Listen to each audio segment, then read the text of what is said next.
First things first, I'ma say all the words inside my head. I'm fired up and tired of the way that things have been. Oh, ooh. We recording? We're live. Ooh, boy, this is going to be a good one. We're going to talk about scribbles and script clubs. Bands to make her dance.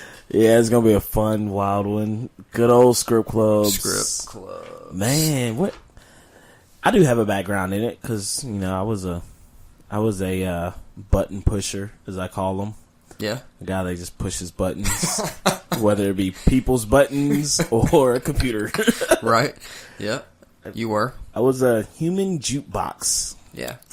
That talked a lot of crap. Before they got that dude that plays John Deere tractor.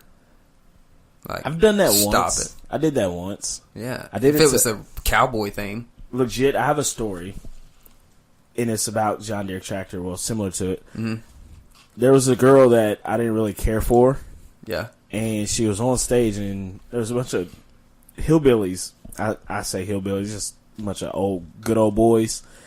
And I played Cotton Eye Joe, thinking I'm not about to make this girl any money while she's on stage. Like, it's going to be horrible. It was late in the night. It was like right at closing time, so I just didn't really care. Tell me why this girl made $100 on stage. Because of Cotton Eye Joe. Because of Cotton Eye Joe. Like them good old boys, country bumpkins down there. As soon as I started playing it, I heard a yeehaw and a cow tip over, bruh. I was done. I was like, here I am trying to embarrass this girl. Yeah. And this happens. Right. She comes up waving that $100 bill. Like, it was legit a $100 bill handed to her on stage. She come up waving it in my face and trotted off. I about kicked that little bitch down the stairs, bro. Yep. Let me get that 50. Bro, I was so 50. upset. I was so upset. You should have held 75, man. Right? You did all the work. It's all good, though. I got money from her, though. Right. Because, you know, payouts and stuff.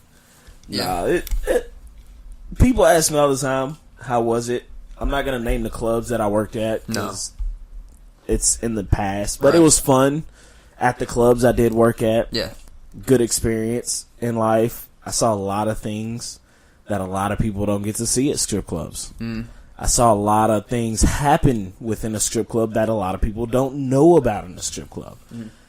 People are always like, I have a lot of people that say, "Oh, you can't hurt a girl's feelings in a strip club, or you can't really do anything bad inside of a strip club." That's wrong, man. You could do some crazy things inside of a strip club that will really, really hurt a female and hurt and damage her mentally. And man, it's unreal how some of the girls that are in the strip club industry and that do the dancing, or even the waitresses and bartenders that are a part of this, some of the hassles that they go through from guys. But mostly I've seen a lot of other females, like customer females, that think they can get away with death. Yeah. Like, they think they can get away with murder in a strip club because they're a female and that's another Stop it. female, and Yeah. I get to lick on them and touch on them and Right. You can't do that shit. No. You can't go up to the stage and start kissing on a girl. You No. can't. Nah. Some What? girls, that's cool. But it's only cool when they, like, start the licking and touching and stuff like that. Because I know some of the dancers, like, they'll start it, but they still have, like... They have that boundary. Yeah, boundaries. You To know, where there's a it's line. like, no, you ain't going to touch me there. I don't know, you know. Yeah, I don't know where your hand's been. Right? There's a line to it, to where certain people can do it and certain people can't. Right. So it's kind of weird. But like I said, man, it's some of the things that I've seen while I was in that booth, I would have never thought to even goes down. Yeah. In a I strip already club. know. I never would have thought it. That's just like people are the whole skeptical. Oh, there's drugs within a strip club. You can see it as a customer. You can see it as me working at strip clubs and always hearing that. I've only seen drugs move around in a strip club not even a handful of times. Yeah. And I was in the industry for 2 years, a little over 2 years. Yeah. And only was presented with it 2-3 times. out of that 2 years. Mm-hmm. So it's when people are like, "Oh, it's there, it's there." I'm just like, it might be there, but it's not there like you think it is. It's not like females in the back just throwing their heads and face into mounds of cocaine or just back there smoking it up before they. Yeah. It's nothing like that. Yeah. So that stamina, whatever it's called, stigma to it is long gone, way gone. Yeah. But now the drunkenness, that's definitely there. That definitely. is taking there. shots, drinking bottles, boy, popping bottles. Boy, when I say I seen a girl do a handstand while grabbing a guy shot a fireball from him. Yeah. And twerking all at the same time. Yeah. I'm G-Eazy and I mean it. Right? Like, I've seen some girls get wasted. Which, it kind of goes along the lines of the drug deal, whatever. Like, I guess it's the girl, and I've talked to some of the girls before. A lot of the girls do it simply so they can get on stage and actually be around those guys and do the job that they come to do, because I'm sorry to say, nobody in their right mind can mentally, physically, and be sober, go out and do things like that and have Grandpa Jones over here slapping your butt while he's getting a mini boner in the VIP room while you grind on him. Like, you can't. There's nothing, you cannot sit here and tell me that a person in the right state of mind can just go up and do that. So essentially they have to have some type of alternative, I guess, alter ego within themselves to be able to do that. Now, over time, I've met dancers that are sober, that can do it sober, but they know they've been there long enough that they know this is just a job. This is just a job that, it's been ingrained into them. That is just a job and it's nothing more. Cool.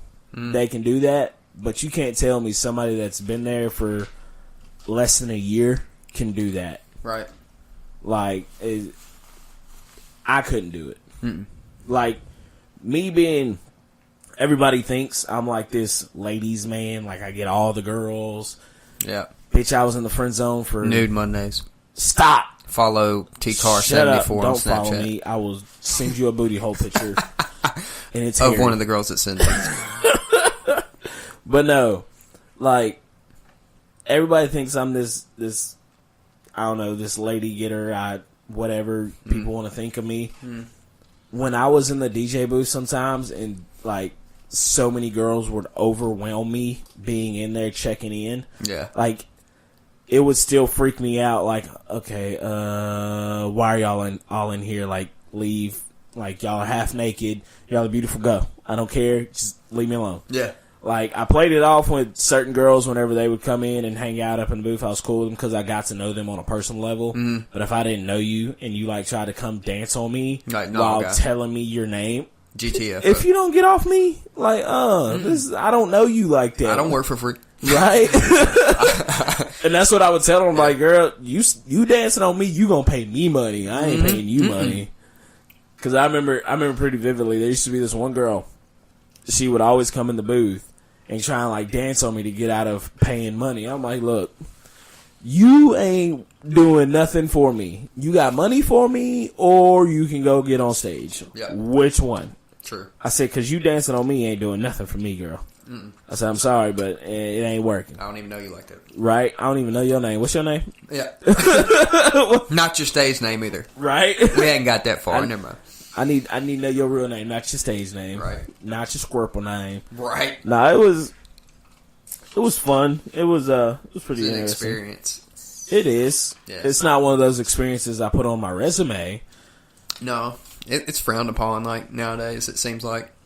Seems like everything in that little era right there is like, I don't know, gray matter to a lot of people. Like, oh, you were a DJ at a strip club. Yeah, you want to know what's classy? You want to know what's crazy? People say that. People say that strip club is still taboo. Right. depends on who you're talking to. That's true. Yeah. Obviously, yeah. It depends Because on the person. nowadays adults, meaning 30 and under, Yeah. a strip club to them is just another club. Right. It's another. Hey, it's not really taboo-ish. Right. It still kind of has that, oh, I would never let my husband go there, or I would never go there. Yeah. But it's still like one of those, oh, you're a strip club DJ. That's kind of cool, actually. Yeah. Right. Now, if you talk to the older generation, No. I hate talking about it when somebody brings it up when I'm around family events. I'm Yeah. like, don't say that around grandma, grandpa. Don't wish Jimmy in that there. evil on me. Yeah, like I'm not trying to tell them what I did in life. Like, Yeah. No. so it's one of those. It's you just have to pick and choose who you're around to talk to Right. about this type of thing. Yeah. Because granted, yeah, I was a strip club DJ. I'm not the strip club DJ stereotype where they all think they have Go sex home with the girls. Yeah, they all go home with the girls. They all do drugs with the girls. They're all hanging out with the girls. Yeah. You know. You went to your job. I went to my job and I went home. Yeah. Not once did I do drugs with any of the females. I hung out with them, meaning like we went and got breakfast after the club. Like when it shut down, we'd go get breakfast, Right. and then we go our separate ways. Yeah. But not one time did I do drugs with any of the females. Right. So it was just like I was never one of those stereotypical DJs, I guess. And I guess that's one thing I can take away from that with being in that environment and everybody already, oh, he's just going to be like one of the other DJs and fall and do drugs and whatever. Yeah. I can hold my head high and say I never once did that. Right. For the sole purpose, I have a son and I have a job. You got a lot more to lose. I have a lot more to lose than just going to a strip club to have some fun in life. Yeah. Wasn't that a side gig for you, though? Or was that a At full-time one point gig? in time, it was my main gig. Oh, got you. Because I was making a good chunk of change. I was good money. Money I hadn't seen in a long time. Yeah. You know, cash too. Yeah. So I made it to be my regular job, my everyday job. And it was enough money to subdue me to where I was comfortable at all times. Like I wasn't going out and buying Bentleys and gold chains and trips to the Netherlands or nothing like that, Right. but it was enough to where I was Be comfortable. I didn't have to check my bank account because I always had cash on me. I had to check my glove compartment.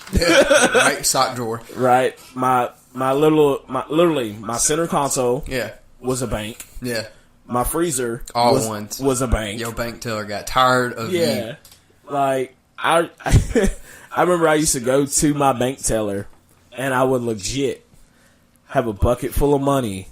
Yeah. I'd have a bucket, little bitty bucket, Yeah. a beer bucket, and all the money would already be lined up, but it wouldn't be counted. Yeah. And I would literally just go there and take stacks of money out and Yeah. say, here you go. And she would run it through her machine in the back. Yeah. And she looked at me one day. She was like, why don't you get you a machine like this and then just bring them to us? I was like, because y'all are going to do this anyway. She was like, yeah, you're right. Okay. Right. Seems legit. And then one day she asked me, she was like, so where did this come from? I was like, you wouldn't want to know. Just count it. Yeah. I was like, I told her one day, I walked in, I said, I'm a bartender, and turned around like a week and two later, she come back in. She's like, oh yeah, what bar do you work at? I was like, oh, I'm no longer a bartender. I do like wedding parties. Right, they just pay me. They just pay me in small bills. I was like, I just work for tips. Right. Like, yeah, that's all. I work at the casinos now. Yeah. Like, So every other week is a different profession. yeah, so Seems legit. eventually she ended up finding out where I worked. Yeah. She kind of caught on. Yeah. So it was, like I said, man, sometimes I do wish I can go back because I get tired of people constantly hitting me up about it. Man, it's not the same anymore. You should be here. Yeah. Oh, this blah, blah, blah, da, da, ba, da. Yep. Bro, I can't go back there. I'm not gonna go back there. No. Like, I can't. I'm sorry. The only way I'll probably get back into another strip club is if I open up on my own. True. If I open up my own strip club, that's the only way I'm gonna step foot back into You one. should. You should do it. You know, I've always thought about it. You should. You're good at it. I mean, mean, not stripping, but managing it. I mean,